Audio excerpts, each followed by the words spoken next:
Բարև ձեզ, Ստեփան Գրիգորյան YouTube-յան ալիքի մասնակիցներ։ Ողջունում եմ ձեզ բոլորիդ։ Այսօր հունվարի 17-ն է։ Դուք գիտեք, մենք գրեթե ամենօրյա ռեժիմով աշխատում ենք, առանձին դեպքերում զբաղվածության պատճառով ես եթեր չեմ դուրս գալի, օրինակ վերջի մի շաբաթվա մեջ 2 թե 3 անգամ մենք չենք հանդիպել ու դա կապված էր լրջագույն միջոցառումների, որոնք անց են կացվել Երևանում, օրինակ անցավ Երևանում անվտանգային ֆորում, որտեղ որ ելույթ ունեցավ եւ վարչապետը Հայաստանի եւ Հայաստանի անվտանգության խորհրդի քարտուղարը եւ Հայաստանի արտաքին հետախուզական ծառայության ղեկավարը, մենք որպես փորձագետներս մասնակցել ենք, նաև ես ելույթ եմ ունեցել, անչափ կարևոր քննարկումներ, երբ որ քննարկմանը մասնակցում են ղեկավարները երկրի եւ մենք փորձագետներս, ուրեմն լինում են այս ձևի կարևորագույն օրեր եւ բացի դրանից դուք գիտեք Հայաստան գալիս են մեծ թվով լրջագույն պատվիրակություններ տարբեր երկրներից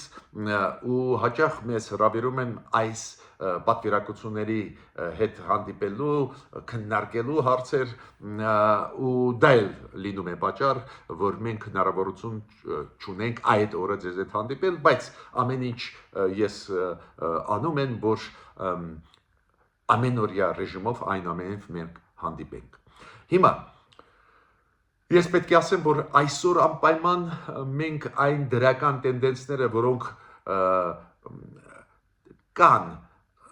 փոքր միգուցե, բայց կան դրական տենդենսները Իրան Միացյալ Նահանգներ հարաբերությունները մենք անպայման կխոսենք, կնշենք, Դոնալդ Թրամփը կարծես թե հրաժարվեց այն մտքից, որ պետք է հարված հասցնի Իրանին, խոսքը գնում է ռմբակոծել, ասենք Իրանի տարածքը, կոպիտ ասած քայլեր անել կոնկրետ իշխանությունների դեր, Իրանի կարծես թե հետ կանգնեց ու ստեղ դրական տենդենսներ կան, զարգացումներ կան, բանակցային ինչ-որ process սկսվեց, անպայման մենք այսօր կխոսենք դրա մասին, շոշափում է մեր շահերը ուղղակիորեն, անպայման մենք կխոսենք հայ-թուրքական եւ հայ-ադրբեջանական ուղղությամբ դրական զարգացումներ, տենդենսներ, անպայման դրա մասին պետք է խոսենք, քանի որ ակնհայտ դրական բաներ կան, բայց այն մեծ արշավը, որը գնում է Հայաստանի ներսում, այս դրական զարգացումների դեմ ինչ դա շատ զարմացնում է, դա է պատճառը, որ անպայման ես եւ Սփյուռքայությանը եւ Հայաստանի Հանրապետության քաղաքացիներին ուզում են զինել այդ օբյեկտիվ ինֆորմացիայով։ Ու այսօր մենք կխոսենք նաև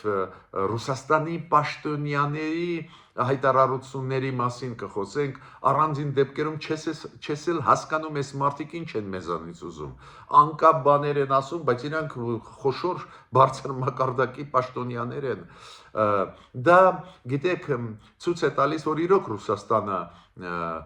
մեր դեմ է, շարունակում է լինել մեր դեմ, ու դա է պատճառը, որ բացատրություն, որոնք տրվում են Ռուսաստանի կողմից այս կամ այն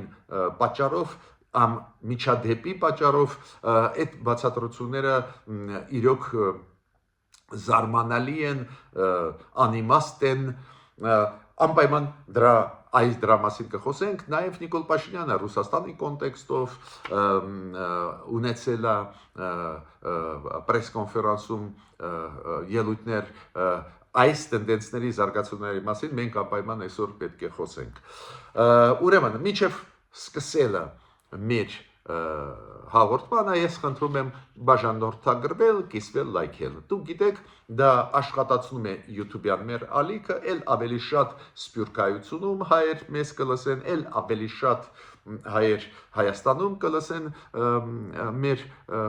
զրույցները, մեր քննարկումները կիմանան, ինչը անչափ կարևոր է այսօր ունենալ օբյեկտիվ ինֆորմացիան, դա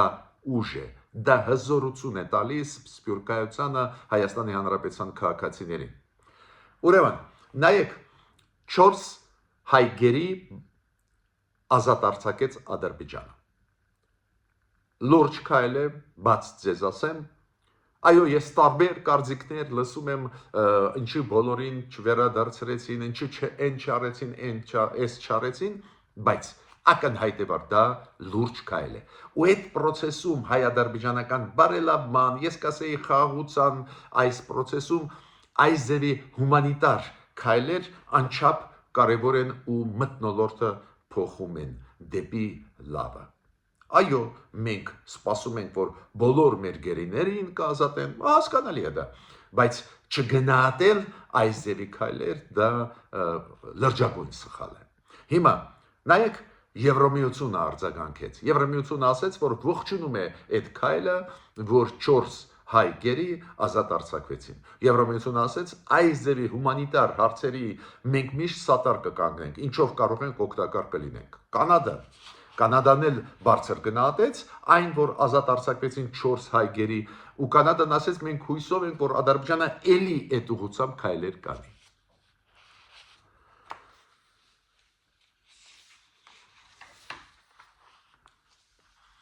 Դուք գիտեք, Արարատ Միրզոյան, Մարկո Ռուբիո հանդիպում Վաշինգտոնում համատեղ հայտարարություն ու դուք գիտեք այդ հայտարարությունը 8 էջանոց էր, որտեղ որ մի մասը այն պայմանագրի, որը պետք է ստորագրի Հայաստանը Ամերիկայի հետ կապված Դոնալդ Տրամփ ուղու հետ, այս շրջանակային պայմանագրի հետ կապված, այնտեղ փակագծերը բացվեցին։ Դա տարբեր ձևերով մեկնաբանվում է, ակնհայտ լավ փաստաթուղթ,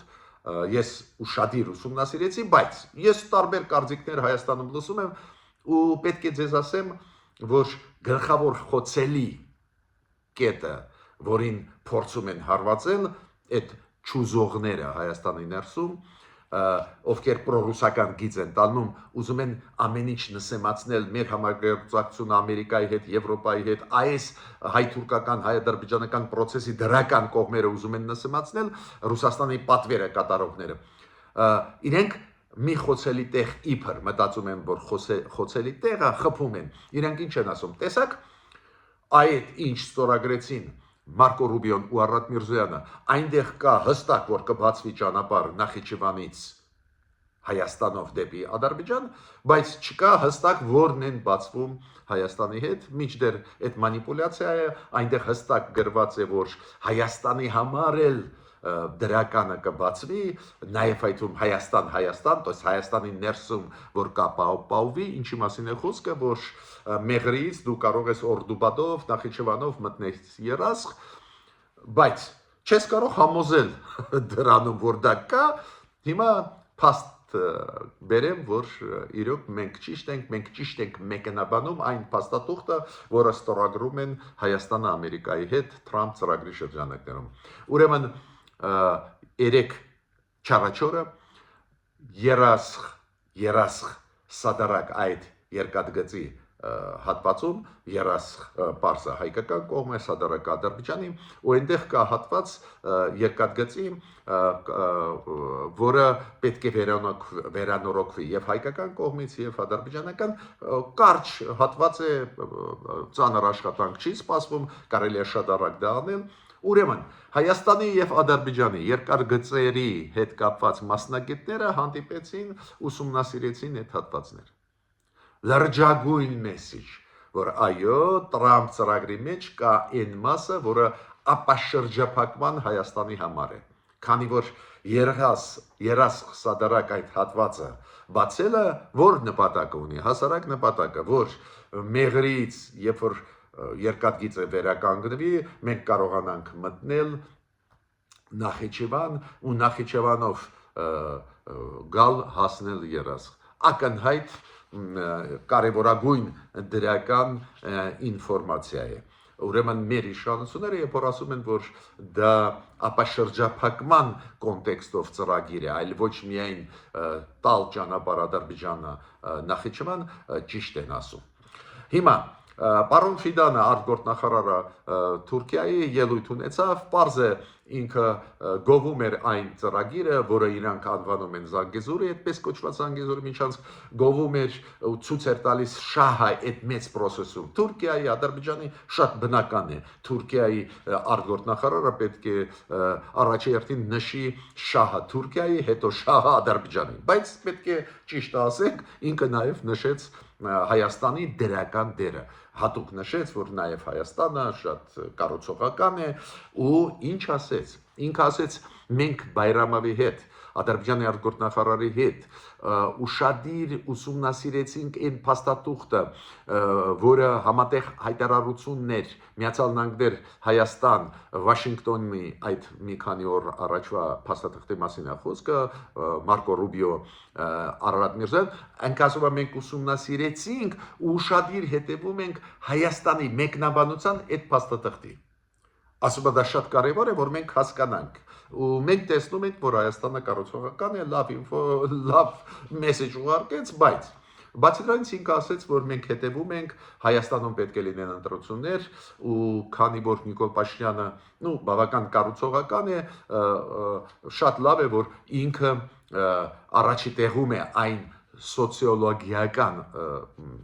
ուսումնասիրությունները որոնք անցկացվում են Հայաստանում ես պետք է ասեմ որ Թուրքիայից էլ եկավ լրջագույն ինֆորմացիա ուրեմն Իգդիրի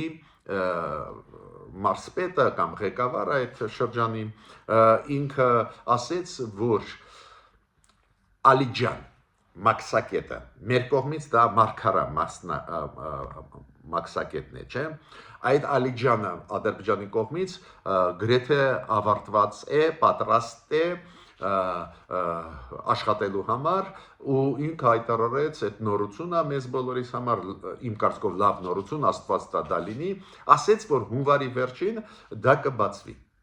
то есть այդ անցակետը մարգարա Ալիջան Հայաստանից Թուրքիա Թուրքիայից Հայաստան կբացվի ամսվա վերջ ես ճիշտը ձեզ ասեմ այո Հայաստան ու Թուրքիան փոխադարձ լուրջ մեսիջներ դրական ուղարկեցին վերջի ժամանակներս, օրինակ վերջի քայլը Հայաստանի, երբ որ երկու սիրիացի վարձկան, որոնք ծմա բանտարկության դատվեցին Հայաստանում, դուք գիտեք, իրենց Հայաստանը բարիդրացիական կամք ցուցաբերով Սիրիայի կառավարության հետ, դուք գիտեք, մերոնք ունեն հիմա նորմալ հարաբերություններ, բաց թողեցին, ազատ արձակեցին, բայց քչերը գիտեն, որ ազատեցին հենց Թուրքիայի միջնորդությամբ ու Թուրքիային միջոցով։ Ինչ է դա նշանակում։ Մենք մեր կամքով քայլ արեցինք, բայց դրական քայլ, որը պարզ է, չէր կարող չգնահատել Թուրքիան։ Ու ես կարծում եմ նաև այս ձևի Հայաստանի կառուցողական քայլերի արձագանքներ դա, որ Թուրքիան հիմա ասում է, որ այս ամսվա վերջում, հունվարի ամսվա վերջում կբացի անցակետը հայ-թուրքական սահմանում։ Լուրջ դրական տենդենսեր։ Աստված տա որ դա լինի, հիշում եք ես միշտ դες ասում էի Թուրքիան բարդ երկիր է, շատ շահեր ունի, տարբեր ուղղություններով, տարբեր խաղացողներով, ու ցանկացած նույնիսկ դրական տենդենսը կարող է խափանվել այլ պատճառներով, բայց այս անգամ կարծես թե մեր իշխանությունները հետևողական քաղաքականություն վարելով հասնում են դրան, որ Թուրքիան էլ կբացի իր սահմանները մեր առջև, ուրեմն նորից կրկնում եմ, Տրամփ ծրագիրը դա միակողմանի ծրագիր չի, դա բազմակողմանի ծրագիր է, ճանապարհները նաև մեզ համար կբացվեն, ուրեմն առաջարկում են այն մարդկանց, ովքեր քննադատում են այս ծրագրերը, մի քիչ ուսումնասիրել նոր քննադատեն, քանի որ ավելի օգտակար պետության համար կլինի, եթե օբյեկտիվ քննադատություն է։ Տեսակ, այս զարգացումները ցույց տվեցին, որ իզուր էր նսեմացնել Տրամփ ուղու ծրագիրը։ Տրամփ ուղու ծրագիրը դա Հայաստանի համար նաև ապաշրջափակման ծրագիր։ Հիմա ինչ վերաբերում է Իրանին, դուք հիշում եք մենք մանրամասն խոսացել ենք իրավիճակը Իրանի ներսում, Ամերիկայի քայլերը եւ այլ, հիմա Դոնալդ Տրամփը հետ կանգնեց, ինքը ասեց դա եղել է 2 օր առաջ, որ մենք փրկեցինք շատ ու շատ կյանքեր Իրանում։ Ես հասկացա, որ իրանք կոնտակտի մեջ Իրանի իշխանությունները մտան, այդ նախաձեռնությունով հանդես եկան Իրանի իշխանությունները, Դոնալդ Տրամպը արձագանքեց,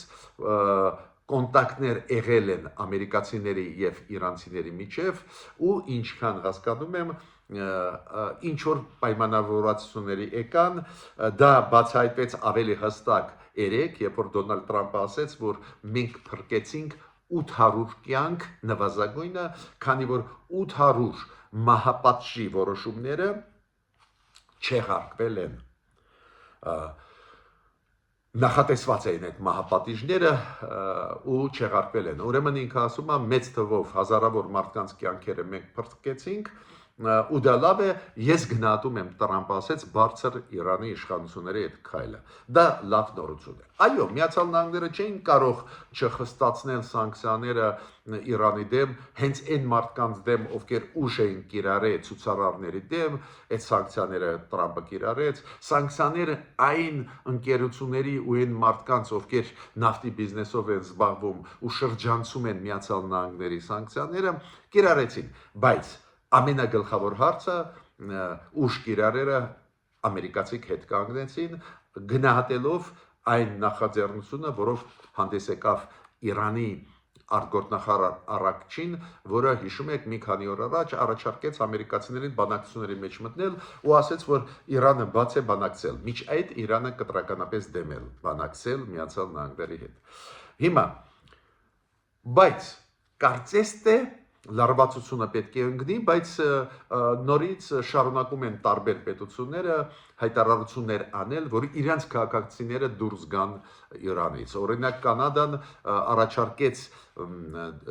իրենց քաղաքացիներին դուրս գալ Իրանից ցամաքով Հայաստանի եւ Թուրքիայի տարածքներով։ Միացյալ Նահանգները նորից կրկնեցին, որ խորհուրդ են տալիս իրենց քաղաքացիներին դուրս գալ Հայաստանով եւ Թուրքիայի ցամաքով, բայց դուրս չգալ Ադրբեջանով։ Իրանք ասում են Ադրբեջանի սահմանները ցամաքային փակ են, ուրեմն ցամաքային դուրս գալ Իրանից դեպի Ադրբեջանը դա անվտանգ չի։ Նայեք, Հայաստանի քաղաքականությունը վարվող այդպես է, որ ճգնաժամերի ժամանակ մեզ հետ կապում են մեծ երկրները իրենց քաղաքացիների անվտանգությունը։ Դա դրական է, ես պետք է ասեմ, որ շատ կարևոր է դա մեր իմիջի համար։ Հիմա Նիկոլ Փաշինյանի ասացի մասին ուզում եմ ասել, դու գիտեք ինքը ակտիվ է, ես նոր ասեցի այդ մեծ ֆորումի, որտեղ որ նաև ես ելույթ ունեցա, դա ամսի 14-ին էր, 3 օր առաջ, մեծ ֆորում անվտանգային հարցերին նվիրված Երևանում, որտեղ նաև ելույթ ունեցավ Նիկոլ Փաշինյանը, ինքը ակտիվ է, դրանից հետո ինքը անցկացրեց կառավարությունում պրես-կոնֆերանս ու այդ մտքերը 2-3, որոնց մասին ես հիմա կխոսեմ, ինքը ասեց եւ այդ կոնֆերանսում, որտեղ նաև ես մասնակցել եմ, ունեցել եմ ելույթ, եւ այն պրես-կոնֆերանսում, որտեղ ավելի ուշ ինքը ելույթ ունեցավ։ Օրինակ, ինքը ասեց. Հիմա այս process-ը հայ-ադրբեջանական, հայ-թուրքական ակտիվ գնում է, ապա շրջափակման process-ը սկսվեց, ու ինքը ճիշտ է։ Բոլոր հարցերը դեռ չեն լուծվել, բայց process-ը սկսվեց։ Որտեղից մենք տեսնում ենք, որ սկսվեց ապա շրջափակման process-ը։ Ցորենը Ղազախստանից, Ռուսաստանից, հիմա գալիս է Հայաստան ու եկավ մեծ խմբականակ Ադրբեջանի երկաթգծերով, Վրաստանի երկաթգծերով դեպի Հայաստան։ Դες Ադրբեջանի տարածքը երկաթգիծը բացվեց massամբ Հայաստանի համար։ Նաև բենզինը, դիզելը Ադրբեջանի տարածքով մտնում է Վրաստան, գալիս է Հայաստան։ Ուրեմն այս process-ները ապա շրջափակման սկսվեցին։ Ոստեղ Նիկոլ Փաշինյանը ասեց, անչափ կարևոր է, որ այն հատվածները փոքր, կարճ երկաթգծերի Հայաստանի, Ադրբեջանի հետ կապող, որ վերականգնվեն, որ ուղիղ Ադրբեջանից օրինակ երկաթգծով, Հայաստանի երկաթգծով Հայաստան հասնեն ապրանքներ։ Օրինակ Իջևան Ղազախ, օրինակ Սադարակ Երասխ։ Ես նոր ձեզ ասեցի, այդ հեղափոխական փոփոխություն է, ռևոլյուցիան փոփոխություն է մեր հարաբերություններում, եթե Երասխ, Սադարակ այդ կարճ հատվածը երկաթգծի վերանորոգվի ու մենք ուղղակիորեն կարող ենք իրար հետ առնչվել ու Նիկոլ Փաշինյանը դիմեց Ռուսաստանի երկաթգծերին, որոնք կոնցեսիա ունեն մեր Հայաստանի երկաթգծերի վրա, որ իրենք արագ դա վերականգնեն, դա մեր կառավարության շատ պետք է, ինք ասեց ես Պուտինի հետ խոսացել եմ։ Դες Նիկոլ Փաշինյանը ինչ է ասում, եթե դուք չեք անելու, ուրեմն մենք քայլեր կանենք, նորից ինքը ասեց, որ մենք առաջարկում ենք Ռուսաստանին այս տրիպ ուղու հետ կապված ծրագրի մտածել, մենք բաց ենք քննարկել, որտեղ իրանք ստեղ օգտակար պետք է կարող են լինել։ Ինքը Նիկոլ Փաշինյանը նաև ասում է, այս շատ է խոսվում, որ ինչ որ ուկրաինական սցենար լինի, նու ակնարկային Սալավյովի հայտնի խայտարակ ելույթի, որտեղ որ ինքը ասեց, ոնց մենք անցկացնում ենք Ուկրաինայի դեմ հատուկ ռազմական օպերացիա, նույն ծիղ պետք է Հայաստանի ու կենտրոնական ասիական երկրների դեմ անցկացնենք կամ ավելի ճիշտ ինքը առաջարկում էր իրանց կառավարությանը, որ անցկացնեն, Նիկոլ Փաշինյանը պարզ է չէր կարող չարձագանքել այս ձևի բաներին ու ինքը ասեց, որ մենք պատրաստ ենք ներգրավել այդ process-ների մեջ Ռուսաստանին, ինչու՞մ է խնդրեմը։ Դա է պատճառը, որ ոչ մի այս ձևի վատ սցենարներ, ուկրաինական բարդ սցենարներ մեր դեմ անիմաստ է անցկացնել ու չել լինի։ Նաև ինքը շատ կարևոր թեման շոշափեց բոլոր այդ վերջի իր ելույթներում Իրանի հետ թեման, իրոք Իրանում ընթացող process-ները շատ վտանգավոր էին, լարվածությունը շատ մեծ էր, Իրանը նաև մտահոգված է, որ մենք ամերիկացիների հետ անում ենք Դոնալդ Տրամփ ծրագիր, դա ուղղակիորեն շոշափում է Իրանի շահերը, քանի որ հենց Իրան-Հայաստան սահմանի հետ կապված են։ Ու Նիկոլ Փաշինյանը պարզ է փորձեց բացատրել, որ բացառվում է, որ Հայաստանի կողմից արվեն քայլեր բացասական Իրանի նկատմամբ։ Բայց ես այդտեղ պետք է գումարել մեկ բան շատ կարևոր, նաև այն երկխոսությունը, որը հիմա սկսվեց Իրան Միացյալ Նահանգներ Իրանի միջուկային ծրագրերի հետ կապված, պարզ է այդ երկխոսությունը կընդլայնվի, այլ հարցերի վրա կտարածվի, դա միանշանակ բխում է հայ ժողովրդի շահերից։ Մեզ պետք է, որ Միացյալ Նահանգներ Իրան գնա երկխոսություն, այդ դեպքում ընդհանրապես չի լինի անհրաժեշտություն բացատրել Իրանին, որ ծրագիրը տնտեսական, որը իրականացվում է Հայաստանում, չի կարող ուղղված լինի Իրանի դեմ։ Հիմա Ռուսաստանի արձագանքների մասին ուզում եմ ասել, գիտեք, անկեղծ ձեզ ասեմ, սարսափում են մեկ-մեկ ինչ անմիտ, անխելք քաղաքականություն է վարում Ռուսաստանը Հայաստանի նկատմամբ։ Գիտեք, մենք բոլորս հասկանում ենք, որ Վրաստանում, Ադրբեջանում միշտ էլ քննադատական էին Ռուսաստանի նկատմամբ։ Ռուսաստանը այնտեղ հենք չունի։ Մի տեղ էր Կովկասում, Հարավային Կովկասում, որ քիչ թե շատ մարդիկ դրական էին տրամադրված, դա Հայաստանն էր, բայց Ռուսաստանը 2020 թվին, 2023 թվին չաջակցեց մեզ։ Ռուսաստանը չաջակցեց, երբ որ մեր տարածք մտան այլ երկրի զորքերը, չաջակցեց։ Ուրեմն Հայաստանը պետք է գտներ այլընտրանքներ ու այս կառավարությունը փորձում է դա անել, իմ կարծիքով բավական ակտիվ է դա անում, իմ կարծիքով դրական, տարբեր կարծիքներ կան, բայց իմ կարծիքով դրական ակտիվ դիվերսիֆիկացնում է մեր տնտեսությունը, մեր էներգետիկան, մեր ռազմատեխնիկական Ռուսաստանի քաղաքականության պատճառով է դա ճիշտ քայլեր են, բայց նաև Ռուսաստանը իր չզոհությամբ չի ուզում մեզ աջակցել։ Բերեց նրան, որ գործող կառավարությունը սկսեց աշխատել ամբողջ աշխարհի հետ, ինչը ես ողջունում եմ, բայց ուզում եմ ասել, մեղքը Ռուսաստանին է։ Ու հիմա նայեք, Ռուսաստանի պաշտոնյաները փորձում են բացատրել, որ ոչ, մեղքը իրանցը չի։ Դες իրանք Ղարաբաղի հայերին դավաճանեցին, հիմա ուզում են գցել այս իշխանությունների վրա։ Բայց չի ստացվում, հասկանում եք, խաբեությունը ի վերջո ջրերես դուրս է գալիս։ Օրինակ Կոնստանտին Զատուլինը։ Այս մարդու ասածի հետ մենք կարող ենք չհամաձայնենք, բայց Կոնստանտին Զատուլինը միշտ, երբ որ ձևակերպում էր իր ասածը, շատ հստակ էր։ Ես համաձայն չէի, բայց շատ հստակ էր։ Հիմա այդպես Ռուսաստանը խճճվեց, որ Կոնստանտին Զատուլինը խոսալով այս տրիպ Դոնալդ Տրամփ ուղու ծրագրի մասին, այդպես բաներ ասեց, ես չհասկացա ինքը ինչ է ուզում ասել։ Կամ Ղարաբաղի հարցից այդպես բաներ ասեց, ես չեմ հասկանում։ Օրինակ ինքը գիտեք ինչ ասեց,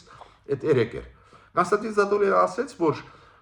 խաղաղապահները Ռուսաստանի չկարողացան իրականացնել իր ֆունկցիաները Ղարաբաղում Նիկոլ Փաշինյանի պատճառով, որ Նիկոլ Փաշինյանը սխալ կառավարում էր իրանց։ Հիմա ես ուզում եմ զգուշացնել, մեզ լսում են Սփյուռքայությունից, մեզ լսում են Հայաստանի Հանրապետության քաղաքացիներից, հավաստիացնում եմ ձեզ, որ նախագահան Ռուսաստանի Պուտինն է, Նիկոլ Փաշինյանը չի։ Ինձ հավատացեք, ես գիտեմ, դուք ինձ հավատում եք։ Նիկոլ Փաշինյանը Հայաստանի ղեկավարն է, Պուտինը Ռուսաստանի։ Ուրեմն Պուտինը գլխավոր հրամանատարն է Ռուսաստանի։ Ինքը հրաման տալիս էր խաղաղապահներին, ովքեր քցեցին հայերին։ Հիմա Զատուլինը խառնում է ալիքները։ Ինքը ասում է, չէ, այնտեղ իրավունքներ ուներ Փաշինյանը։ Ոչ։ Փաշինյանը գլխավոր հրամանատարն է, ղեկավարն է Հայաստանի։ Բայց պատկերացնում եք, ինչ խճճված վիճակում են Ռուսաստանում,